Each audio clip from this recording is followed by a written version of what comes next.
News Lagacharla కేసులో మాజీ CM KCR BRS working president KTR హస్తం ఉందని ప్రభుత్వం తొలిసారి అధికారికంగా ప్రకటించింది. ఈ కేసును ఎదుర్కొనేందుకు కేసీఆర్ 10 కోట్లు విడుదల చేస్తారని వెల్లడించింది. దీనివల్లే తమ వెనుక కేసీఆర్ కేటీఆర్ ఉన్నారని నిందితులు ధీమాగా చెప్పారని అధికారులు చెబుతున్నారు. హైదరాబాద్ వాసి సురేష్ ను కలెక్టర్ హత్యకు నరేందర్ రెడ్డి పంపారు. చర్చలు లేకుండా దాడి హత్యకు కుట్ర లేపారని కేసీఆర్ కేటీఆర్ పేర్లను రాష్ట్ర ప్రభుత్వం ప్రస్తావించింది. నరేందర్ రెడ్డి రెచ్చగొట్టే ప్రసంగాల పెన్ డ్రైవ్ ను హైకోర్టు అందజేసింది.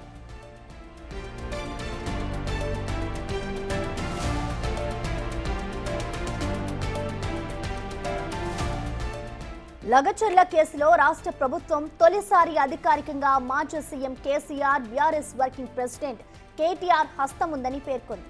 కేసును ఎదుర్కొనేందుకు కేసీఆర్ 10 కోట్లు విడుదల చేశారని వెల్లడించింది. దీనికి సంబంధించిన వివరాలను కూడా సాక్ష్యాలను హైకోర్టుకు అందజేసింది. కొడంగల్ కోర్టు జారీ చేసిన రిమాండ్ ఆదేశాలను కొట్టివేయాలంటూ లగచర్ల కేసులో A1 గా ఉన్న పట్నం నరేందర్ రెడ్డి దాఖలు చేసిన క్వాష్ పిటిషన్ పై జస్టిస్ కె లక్ష్మణ్ ధర్మాసనం విచారణ చేపట్టింది. రాష్ట్ర ప్రభుత్వం తరఫున పబ్లిక్ ప్రాసిక్యూటర్ పల్లె నాగేశ్వరరావు వాదనలు వినిపించారు. భూసేకరణకు అడ్డుకోవడానికి మనం చేస్తున్న ప్రయత్నంలో ఏదైనా తప్పు జరిగినా ఏమీ కాదు, మన వెనుక పెద్దలు కేసీఆర్ కేటీఆర్ ఉన్నారంటూ కేసులో A1 గా ఉన్న పిటిషనర్ నరేందర్ రెడ్డి ఓ సమావేశంలో రెచ్చగొట్టే ప్రసంగాలు చేశారని, విచారణ కోసం వచ్చిన కలెక్టర్ ఇతర అధికారులను హత్యకు నిందితులు కుట్ర పన్నారంటూ పబ్లిక్ ప్రాసిక్యూటర్ వాదనలు వినిపించారు. కలెక్టర్ వచ్చిన వెంటనే ఇలాంటి చర్చలు సంభాషణలు జరగక ముందే నిందితులు విరుచుకుపడ్డారని, హత్య చేయాలని ముందస్తు ప్రణాళిక ఉన్నందునే కలెక్టర్ రాగానే పెద్ద ఎత్తున దాడికి పాల్పడ్డారని పబ్లిక్ ప్రాసిక్యూటర్ న్యాయస్థానానికి తెలిపారు. ఇక A2 సురేష్ గ్రామంలో స్థానికంగా ఉండడం లేదని, అతడు ఓ యూట్యూబర్ గా పనిచేస్తూ హైదరాబాద్ లోనే ఉంటున్నారని కోర్టుకు వెల్లడించారు. నరేందర్ రెడ్డి పంపడం వల్లే సురేష్ అక్కడికి వెళ్లారని, భూసేకరణలో సురేష్ భూమి లేదని న్యాయస్థానంలో వాదనలు వినిపించారు. హత్య కుట్రలో నరేందర్ రెడ్డిదే కీలక పాత్ర అని, నిందితులు కూడా తమ వెనుక కేసీఆర్ కేటీఆర్ ఉన్నారని ధీమాగా చెప్పుకొచ్చారు.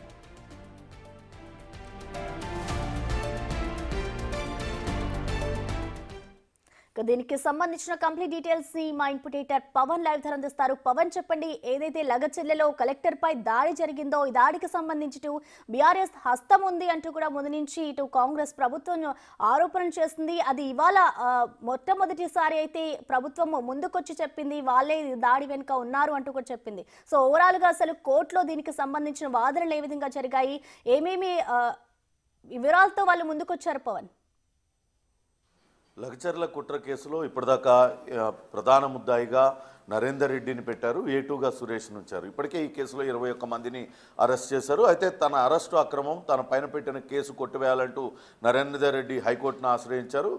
హైకోర్టులో నరేందర్ రెడ్డి తరఫున అటు హైకోర్టు సీనియర్ న్యాయవాది గండ్ర మోహన్ రావు వాదనలు వినిపిస్తుంటే, ఇటు ప్రభుత్వం తరఫున పబ్లిక్ ప్రాసిక్యూటర్ నాగేశ్వరరావు వాదనలు వినిపించారు. మొట్టమొదటిసారిగా రాష్ట్ర ప్రభుత్వం అంటే అధికారికంగా ఈ కుట్ర కోణంలో కేసీఆర్ పేరును నిన్న న్యాయస్థానంలో ప్రస్తావించారు.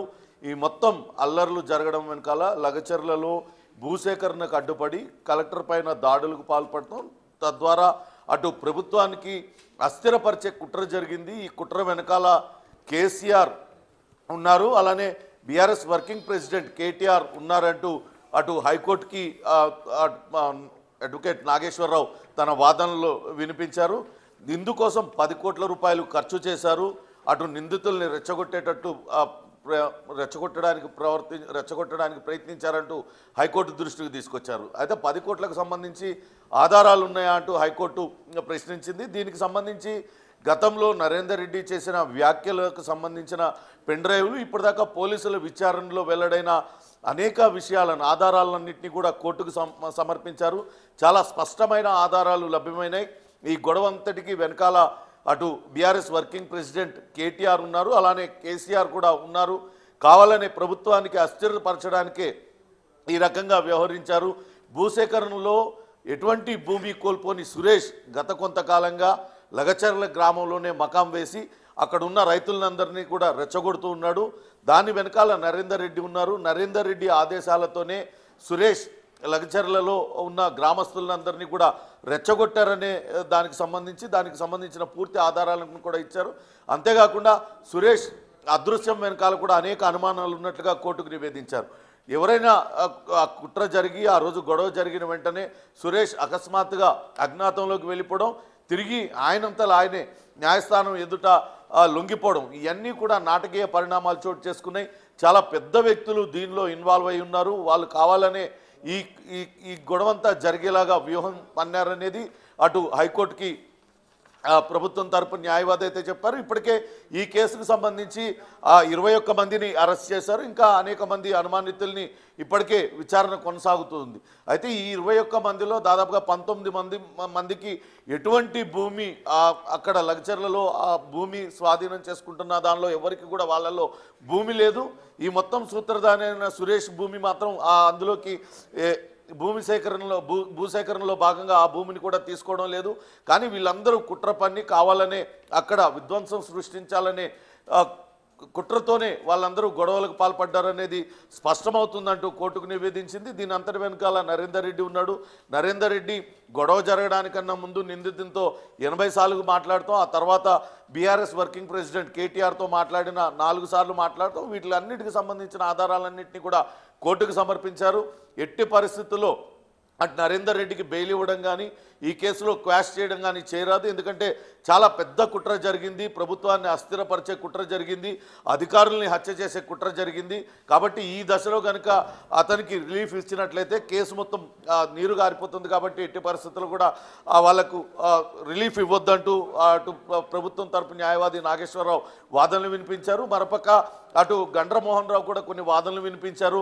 అటు తన క్లయింట్ ఎక్కడికి పారిపోయే వ్యక్తి కాదు, మాజీ ఎమ్మెల్యే, ఆయన నివాసంలో అరెస్ట్ చేసి ఆయన భార్యకు నోటీసు ఇవ్వచ్చు, కానీ ఒక తీవ్రవాదిని అరెస్ట్ చేసినట్లుగా ఎక్కడో పార్కులో అరెస్ట్ చేశారు, సలీం అనే వ్యక్తికి ఇచ్చారు.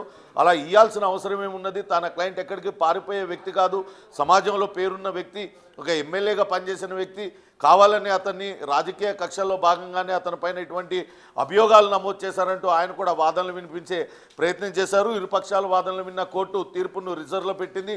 చూడాలి న్యాయస్థానం ఎటువంటి తీర్పు వెలువరిస్తుంది అనేది. కానీ ప్రభుత్వం మాత్రం చాలా స్పష్టంగా చెప్తూ వస్తుంది, మొత్తం కుట్ర వెనకాల లగచర్ల కుట్రలో అటు బీఆర్ఎస్ పాత్ర ఉంది, బీఆర్ఎస్ నేతలు స్వయంగా ఆ దాడిలో పాల్గొన్నారు.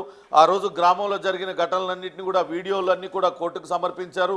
ఆ కలెక్టర్ను నమ్మించి ఒక ఊరు నుంచి ఇంకో ఊరికి తీసుకెళ్ళడం, అక్కడ ఒక్కసారిగా మూకుమ్మడిగా అధికారులపైకి దాడికి పాల్పడటం, ఇవన్నీ కూడా వీటికి సంబంధించిన ఆధారాలన్నింటినీ కూడా కోర్టుకైతే సమర్పించారు. ఖచ్చితంగా దీని వెనకాల బీఆర్ఎస్ నేతలే ఉన్నారనేది ప్రభుత్వం అధికారికంగా నిన్న కోర్టులో అయితే తేల్చి చెప్పింది. ప్రసూన పవన్, అలాగే చూసుకుంటే A1గా ఉన్న నరేందర్ రెడ్డి కూడా ఆయన క్వాష్ పిటిషన్ వేశారు. దీనికి సంబంధించి కూడా కోర్టులో విచారణ జరిగింది. మరి దీనికి సంబంధించి అసలు విచారణ ఏ విధంగా జరిగింది? మరోవైపు చూసుకుంటే కేసీఆర్ 10 కోట్లు కూడా ఇచ్చారు అంటూ కూడా ప్రూవ్ చేస్తున్నారు ఇటు ప్రభుత్వ తరపు లాయర్. అసలు కోర్టులో మొత్తంగా ఎలాంటి వాదనలు జరిగాయి అనుకోవచ్చు పవన్? అయితే మొదటి నుంచి కూడా నరేందర్ రెడ్డి తరపు వాదనలు వినిపిస్తున్న గండ్ర మోహన్ రావు ఇది పూర్తిగా రాజకీయ ప్రేరేపితమైన కేసు. కేవలం తన క్లయింట్ అక్కడ ఉన్న రైతులకి సంఘీభావంగా వెళ్ళారు. ఆయన నియోజకవర్గం కాబట్టి ఆ నియోజకవర్గంలో రైతులు భూములు కోల్పోతున్నారు, వాళ్ళు ఆవేదన వ్యక్తం చేస్తున్నారు కాబట్టి అక్కడికి వెళ్ళారనేది అక్కడ గండ్ర మోహన్ రావు చెప్తున్న వాదన. కానీ ప్రభుత్వం తరపున న్యాయవాది కావచ్చు, అటు ప్రభుత్వం ఇచ్చిన పోలీసులు అనేక ఆధారాలు సేకరించారు. వాస్తవానికి ఘటన జరగడానికన్నా ముందే కొద్ది రోజుల క్రితమే మరొక ఘటన కూడా లగచర్ల గ్రామంలోనే చోటు చేసుకుంది. అక్కడికి వచ్చిన ఒక కాంగ్రెస్ నాయకుడిని గదిలో నిర్బంధించారు, పంచాయతీ కార్యాలయంలో నిర్బంధించారు. ఆ సమయంలో కూడా పోలీసులు వాళ్ళని బలవంతంగా విడిపించాల్సి వచ్చింది. అంటే అప్పటి నుంచి కూడా వీళ్ళు అక్కడ గొడవ చేయడానికి కుట్ర పన్నారు అనేది స్పష్టమవుతుంది. దీనికి సంబంధించిన ఆధారాలన్నింటినీ కూడా కోర్టుకు సమర్పించారు. అయితే నరేందర్ రెడ్డి తరపు న్యాయవాదులు మాత్రం ఈ కేసుతో తన క్లయింట్కి ఎటువంటి సంబంధం లేదు, ఆయన నియోజకవర్గం కాబట్టి అక్కడ రైతులకి సంఘీభావంగా వెళ్ళారు, ఈ అసలు అరెస్టే అక్రమం, రిమాండ్ రిపోర్ట్లో తప్పులు ఉన్నాయి, ఏదైతే అరెస్టు చేసిన అప్పుడు ఇచ్చిన నోటీస్ సలీం అనే వ్యక్తికి ఇవ్వడం సరికాదు, ఆయన భార్యకు మాత్రమే ఇవ్వాలి, ఇటువంటి వాదనలన్నీ కూడా వినిపిస్తూ వచ్చారు. కానీ పోలీసులు అటు ప్రభుత్వం తరపు న్యాయవాది కూడా ఆ రోజు ఏం జరిగింది, ఎందుకు ఆయన్ని ఎక్కడ అరెస్ట్ చేయవలసి వచ్చింది, ఎక్కడ అరెస్ట్ చేశాము, అరెస్ట్ చేసిన తర్వాత నోటీసులు ఎవరెవరికి ఇచ్చాము, వీటి వివరాలన్నింటినీ కూడా కోర్టుకి ఇచ్చారు. కోర్టు ఇరు వర్గాల వాదనలను కూడా పరిగణలో తీసుకుంది.